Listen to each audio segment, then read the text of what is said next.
C'est fait. En dominant 3-2 buts à 1 en demi-finale de Coupe de la Ligue, l'OL s'est ouvert les portes du Stade de France. Hier soir à Gerland face au 11e de Ligue 2, on n'a pas assisté à une démonstration lyonnaise, mais même en l'absence de ces deux techniciens que sont Grenier et Gourcuff, Lyon a cherché à produire du jeu et ne s'est pas affolé lorsque les Troyens revenaient à 2-1 10 minutes avant la mi-temps. Pas eu forcément de grosses inquiétudes sur l'état d'esprit qu'on avait, mais quand il n'y a qu'un seul but d'écart, on est toujours quand même un peu inquiet. Au retour des vestiaires, le rapport s'était quelque peu équilibré, 3 joués sans complexe, mais c'est bien Lyon qui se montrait le plus dangereux. Et sans ce but refusé à Jimmy Briand pour un hors-jeu plus que limite, l'addition aurait pu être plus salée pour 3. Qu'importe, après une dernière frayeur sur le but de Lopez en fin de match, l'OL s'était offert le droit d'affronter l'ogre parisien en finale.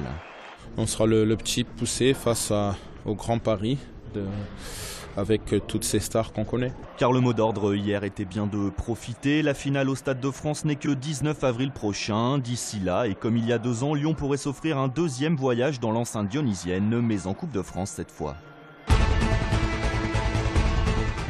Pas de commentaires, merci.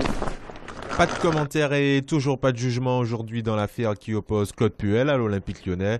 L'ancien entraîneur qui réclame près de 7 millions d'euros au club de Jean-Michel Aulas pour son licenciement en juin 2011. Après 4 rencontres infructueuses, il comparaissait à nouveau ce matin devant le Conseil des prud'hommes. La décision a été mise en délibéré au 27 mars prochain. La CGT était dans la rue ce matin à l'appel d'un mouvement national. Le syndicat réclame une revalorisation des salaires et en particulier du SMIC. Il dénonce également l'attitude actuelle du gouvernement. Il y a une campagne orchestrée par le patronat du gouvernement sur le soi-disant coût du travail qui serait responsable de tous les maux et de la crise économique, alors que nous on considère que c'est le coût du capital qui en 30 ans est passé de 50 milliards d'euros à 300 milliards d'euros en France. Partie des Brotteaux, la manifestation a réuni entre 1750 et 2500 personnes, parmi lesquelles des ouvriers de Citel, Kemoine ou encore Nexans. On ne peut pas rester uniquement dans un combat au niveau de nos entreprises, c'est-à-dire du site de Gerland, Nexans, Gerland, mais on est obligé aussi de se retrouver dans des actions nationales de la CGT. Les problèmes sont aussi des problèmes nationaux. Le monde va avoir les yeux braqués sur la Russie pendant tous ces Jeux d'hiver et c'est pour nous l'occasion d'interpeller la communauté internationale. À la veille des JO, mobilisation de plusieurs associations lyonnaises pour les droits des homosexuels. Les militants ont manifesté hier soir devant un fast-food rue de la République qu'ils accusent de tenir un double discours. Il faut que ces sponsors, ces grosses entreprises économiques puissent aussi être là où les personnes lesbiennes, gays, bi et trans en ont le plus besoin, en l'occurrence en Russie en ce moment, vu la situation très préoccupante. Je suis venu, mes chers amis, vous parler de mon amour pour Lyon. Premier grand meeting de campagne hier soir pour le candidat UMP à Lyon, Michel Avare, à la Cité internationale. Il a détaillé ses propositions en commençant par la fiscalité. Nous n'augmenterons pas les impôts et nous nous opposerons à toute augmentation des impôts sur les entreprises au Grand Lyon.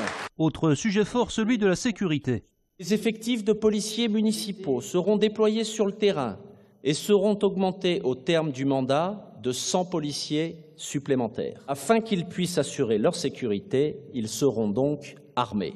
Près de 1300 personnes ont assisté à ce meeting.